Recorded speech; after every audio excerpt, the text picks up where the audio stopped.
திருச்செந்தூர் அப்படின்னா சென்னையில் நம்ம எம்ஜிஆர் நகர் திருச்செந்தூர் முருகன் கோயில் தான். நம்ம இங்கே என்ன வேண்டிக்கவே வேண்டாம், நம்ம என்ன நினைக்கிறோமோ அதை முருகனுக்கு தெரியும். உடனே நடத்தி கொடுத்தாரு. திருச்செந்தூர் போகணுங்கிறதே கிடையாது. அங்கே போகணுன்னு நினச்சிட்டு வா, இங்கே தான் வா திருச்செந்தூர். நான் ஒரு வருஷமாக வேண்டினே என்னால் போக முடியல, இந்த கோயிலுக்கு வந்துட்டேன். ஒரு அற்புதமான வைப்ரேஷன், ஒரு சக்தி. நம்ம அங்கே என்ன நினைக்கிறோமோ முருகனுக்கு தெரியும். ஒரு எக்ஸாம்பிள், நான் போன வாரம் கோயிலுக்கு வரத்துக்கு வெயிட் பண்ணிகிட்டு இருக்கேன். பஸ்ஸும் வரல, எதுவுமே வரல. வண்டி இப்போ முருகா நீ பிரதோஷம், நான் 4 மணிக்குள்ளே கோயிலில் இருக்கணும், உன்னை நம்பி நின்றுட்டுருக்கேன், என்ன பண்ணுவேன்னு. ஒரு முஸ்லீம் ஆட்டோவில் வந்தார். சாமி நான் கேட்கறது போனேன், என்னை கொஞ்சம் ட்ராப் பண்ணி விடுங்களேன்னு ஆட்டோவில் வழி சொல்லுங்கன்னு. நான் சொன்னேன், அதுக்கு என்ன ஃபேர் உண்டோ நான் கொடுத்தேன், என்ன அங்கே அஜந்தாவில் இறக்கி விட்டுங்கன்னு.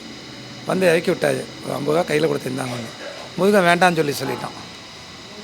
பின்னாடி 3 பேர் உட்காந்துட்டுருக்கா, முன்னாடி வண்டியில் உட்காந்துட்டுருக்கா. முருகனோட அனுகிரகத்தை பாருங்கள். எதுவுமே எனக்கு வேண்டாம், சுவாமி வேண்டான்ட்டாங்க.